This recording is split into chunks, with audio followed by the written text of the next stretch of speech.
Olá, seja bem-vinda, bem-vindo a mais um programa do CMC Podcasts. Hoje nós estamos apresentando o Você Me Representa, o programa que apresenta o perfil das grandes estrelas da nossa Casa Legislativa aqui na Câmara Municipal de Curitiba. Hoje temos a honra de receber aqui nos estúdios a vereadora Professora Josete. Tudo bem, vereadora? Obrigado pela participação. Tudo bem, eu é que agradeço o convite. Bacana, vereadora. Vamos lhe apresentar aqui um pouco do perfil, destacar suas bandeiras e projetos, fazendo um resumo do resumo, né? A senhora já está no 5º mandato, já uma grande experiência aqui, né, como legisladora. Na última eleição, em 2020, recebeu 5.856 votos. Está afiliada ao PT, certo, vereadora?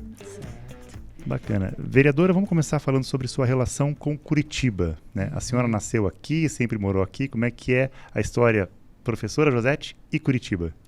Nasci aqui, meus pais eram do interior, né? Mas eu nasci aqui em Curitiba. Tenho uma irmã gêmea também. E, enfim, me formei em Ciências Biológicas, licenciatura, né? Comecei a atuar na rede municipal, depois também na rede estadual. Fui dirigente do SISMAC, depois cheguei à presidência, né, que é o Sindicato do Magistério Municipal de Curitiba. Esse é o SISMAC. Isso. Às vezes a pessoa fala sigla, né, para a gente situar. Tá. Então, é o SISMAC que representa as professoras e professores do município, né, do ensino fundamental. Depois, acabei também me tornando dirigente da CUT Paraná, né, porque a gente sempre teve uma atuação conjunta, né? A gente entende que a luta dos trabalhadores e trabalhadoras, ela precisa ter essa unidade para a gente avançar coletivamente. Então, isso é um pouco da minha história. Depois, em 90, me filiei ao PT e de lá para cá, né, estamos no partido, seja nas crises, seja nos bons momentos, né? Mas eu tenho a identidade, né, com o PT, né, seus princípios, suas bandeiras. Então, um pouquinho aí da minha vida. Legal, vereadora. Aqui, especificamente em Curitiba, a senhora tem alguma afinidade por bairros? A senhora falou, né, já da categoria de professores, sindicatos, trabalhadores, mas atua também em regiões? A senhora mora onde? Hoje eu estou morando ali no Cabral, né, mas morei muito tempo no Novo Mundo. Os meus pais, né, quando morava com eles ali na região do Pilarzinho. Então, morei assim, em 3 regiões diferentes. Mas eu não atuo assim por bairro. Quando há demanda, a gente acompanha, né? Porque a minha votação também ela é muito fragmentada, né? Muito pulverizada, porque no meu primeiro mandato... basicamente me elegi a partir, né, dos servidores públicos municipais. Depois, com o tempo, a gente foi ampliando, né, mas a gente não né, não atua como a vereadora do bairro tal, né? A gente procura atender as demandas na medida que elas chegam, e acho que esse é o papel do vereador, né? Óbvio, alguns têm um vínculo maior com um outro bairro, né, mas a gente tem que pensar na cidade como um todo. Legal, a senhora até já destacou a questão, né, dos servidores públicos municipais. Vou trazer um pouco das suas bandeiras para essa legislatura, né, que a senhora destaca ali, além dessa defesa dos servidores públicos municipais, a questão da segurança alimentar e do feminismo. Tem outras questões que para nós também são importantes, né? Quando a gente fala serviço público, a gente inclui a luta, né, pelos servidores municipais e também entendendo que os servidores têm uma função que é muito importante, né? Então, também não é a luta só corporativa, é a defesa do serviço público como um todo e educação, saúde, enfim, que são as áreas que a gente acompanha mais de perto.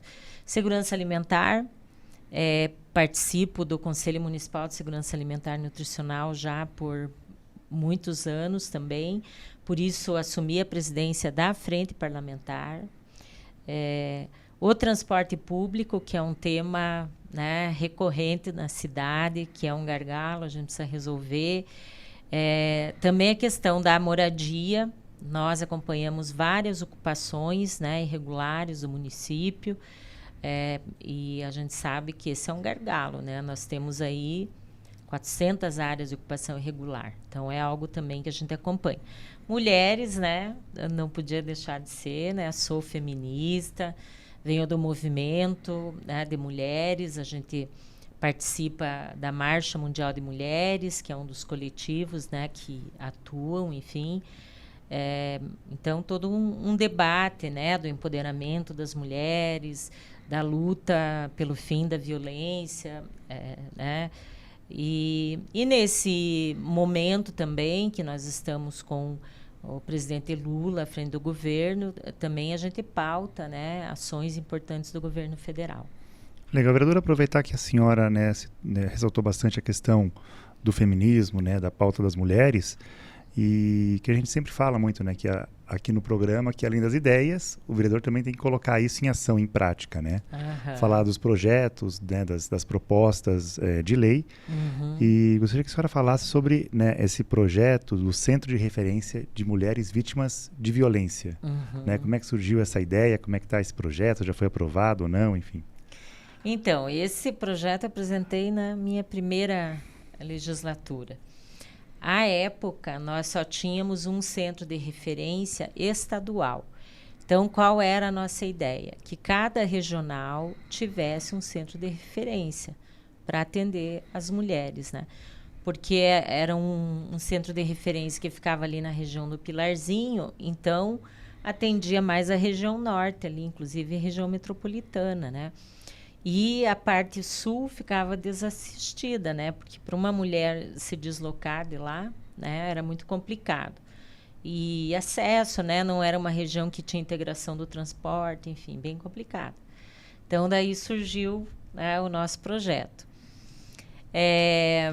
Ele demorou muito tempo para tramitar, inclusive nós entramos com uma ação na justiça para que ele viesse para a pauta, ganhamos a ação, mas ele foi rejeitado.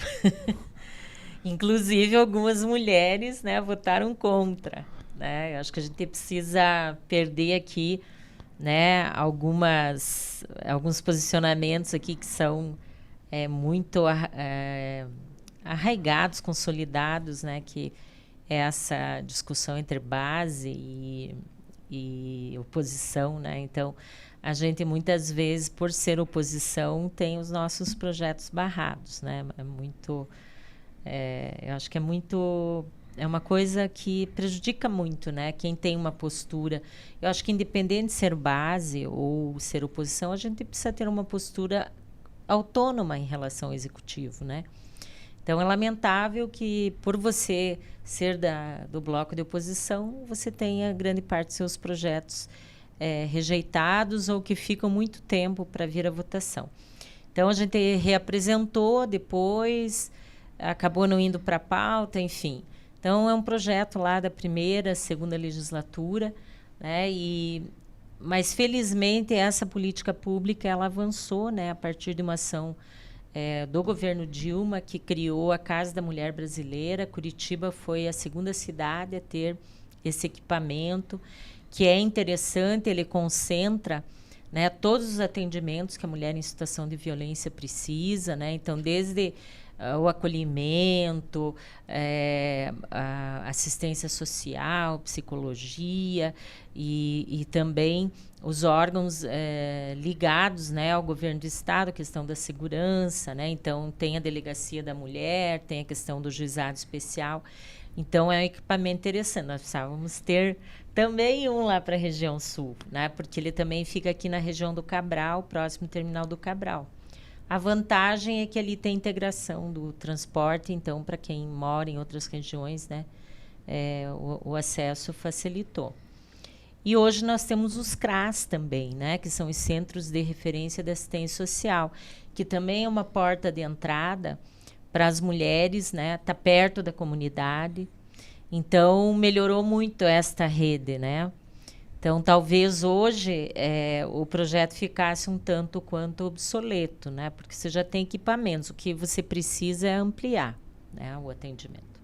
Legal. Uma outra questão que também a senhora, até pela experiência de magistério, professora, muitos projetos na questão da fila das creches, que também, né, uma questão de vagas, aí já para uma outra população, né, para as crianças. Como é que é trabalhar esses projetos de lei, né, para as creches, setor educacional da cidade?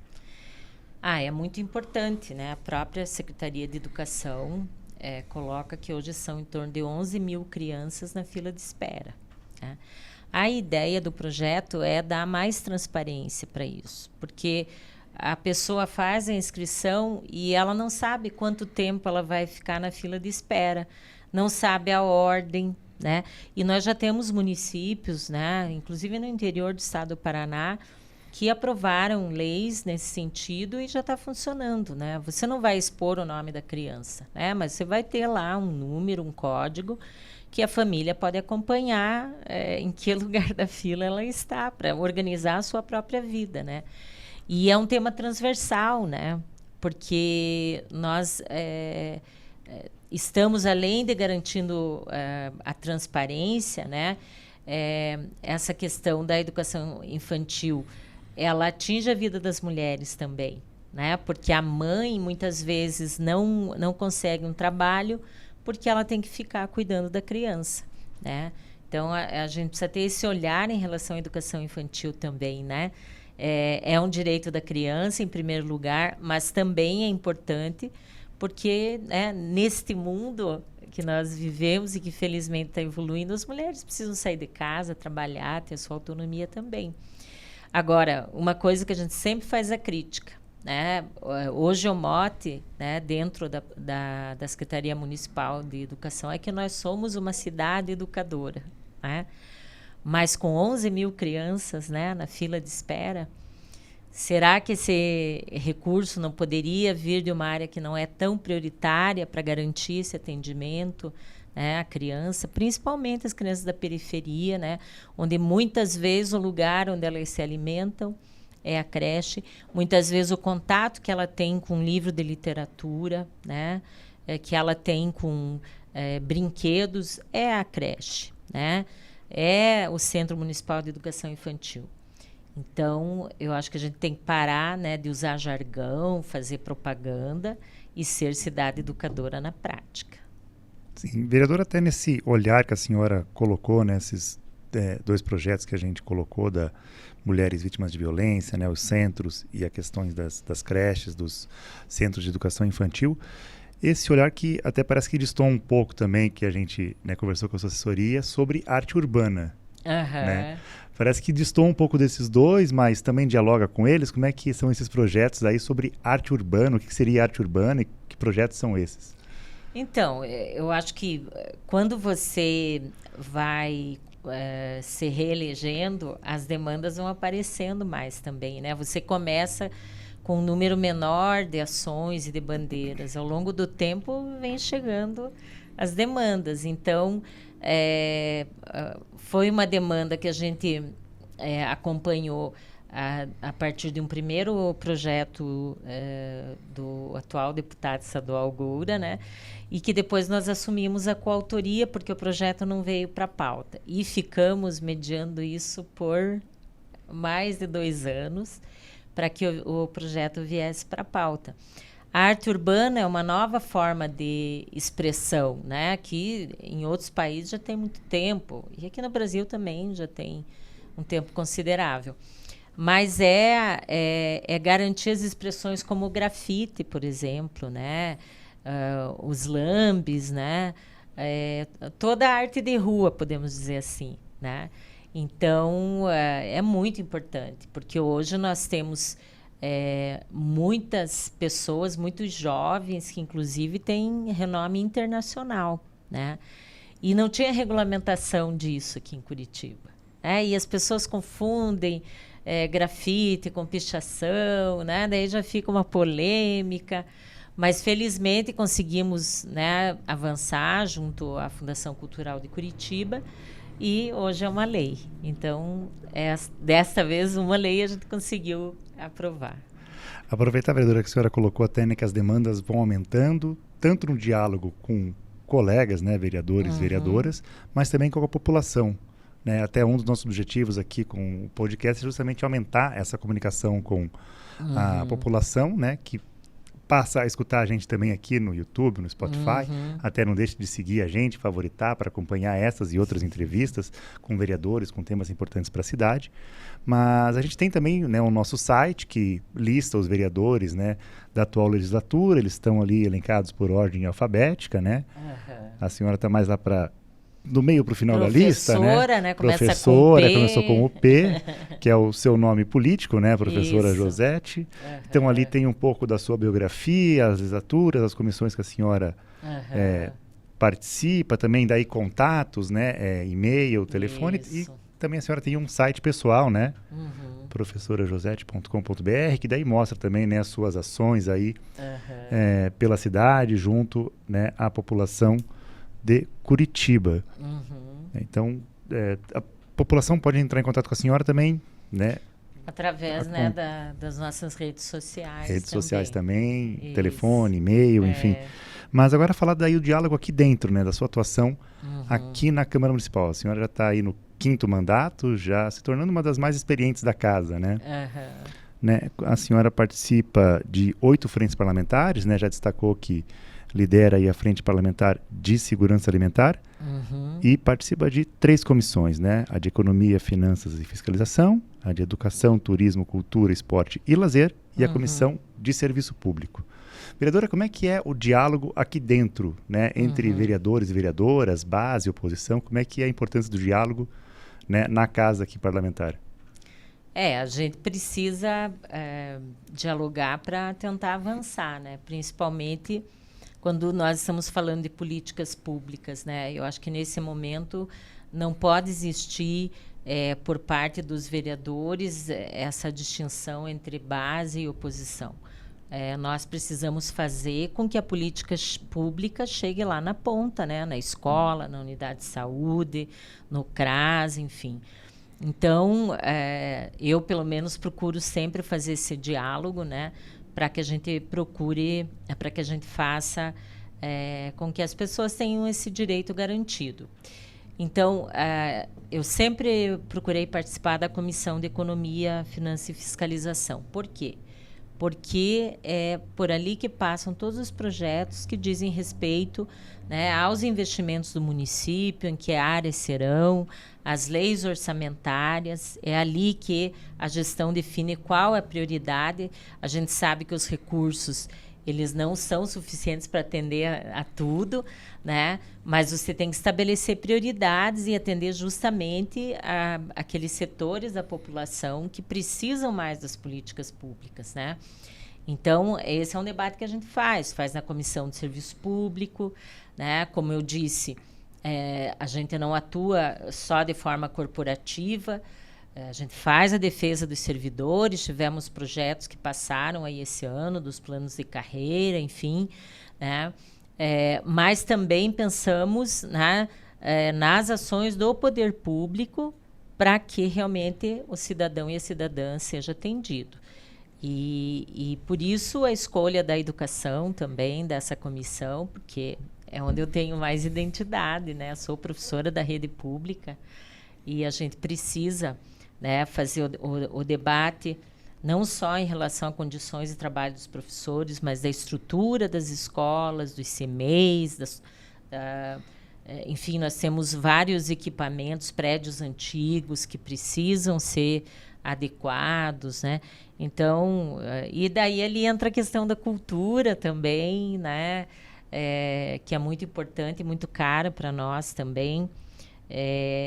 E a comissão de serviço público, né? Então, que já falei, né, das bandeiras, aí acho que a questão da moradia ela é muito importante também, né? E para nós é muito caro isso, a gente acompanha uma série de ocupações, né? E tem que garantir, esse que é um direito básico, né?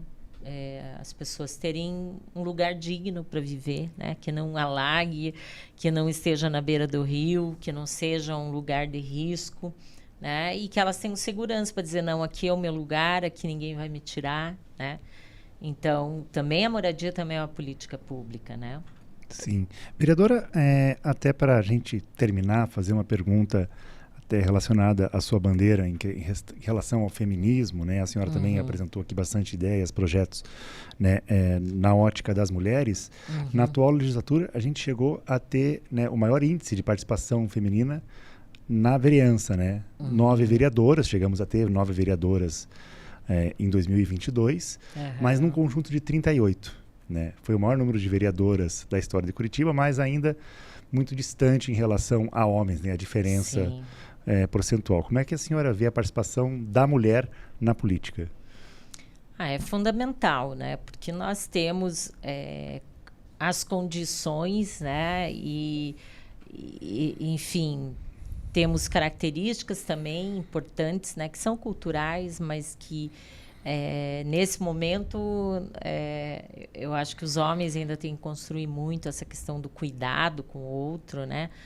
Então, nós entendemos que é fundamental. Quem vai ter esse olhar diferenciado são as mulheres, né? Claro que os homens estão começando a se sensibilizar, né, com esses temas, mas aí nós vamos ter que debater a questão das relações de poder na sociedade, né? Porque a gente tem que superar uma cultura que é machista, que é patriarcal, porque mesmo na população feminina tem muitas mulheres que acham que só os homens têm esse perfil para estar num parlamento ou para estar num executivo, né? Que eles que têm o preparo. Mas nós também temos. O que nós precisamos é abrir espaço. Mas, infelizmente, a gente ainda tem um problema que é cultural. Que, como eu digo, ao mesmo tempo que é uma qualidade que a gente desenvolveu culturalmente, essa questão do cuidado, nós precisamos fazer com que os homens passem a assumir esses papéis também. Porque muitas vezes as mulheres ficam em casa cuidando dos filhos, das tarefas domésticas, e os homens vão para a política, vão no setor, enfim, profissional, se desenvolver, estudar, e a mulher está lá cuidando da casa e dos filhos. Então, nós chamamos, né, num conceito teórico, que tem que haver a divisão sexual do trabalho. Homens e mulheres têm que cuidar dos filhos, têm que cuidar da casa, né? Então, a gente precisa disso para que as mulheres possam participar. Como é que elas vão participar se elas não têm essa condição, né? Mas está aí, nós já tivemos a primeira presidenta do país, né? E estamos crescendo, mas eu acho que deve ser mais rápido, né? Nós somos 52% da população. Então, nós teríamos que ter 19 vereadoras aqui, né? Meio a meio. Sim. E a gente tem que continuar construindo isso e superando, né, essa questão do machismo, enfim. Porque nós, mulheres, também temos traços do machismo, porque essa é a cultura, né? Tem mulher que se sente culpada. Porque não vou trabalhar fora porque eu tenho que cuidar das crianças. Não vou estudar porque não dá. Quem que vai ficar com as minhas crianças? Enquanto isso, o marido está lá, estudando, se aperfeiçoando, indo para o jogo de futebol, né? Hoje já é mais comum as mulheres saírem com um grupo de amigas, né? Mas ainda falta muita coisa para avançar.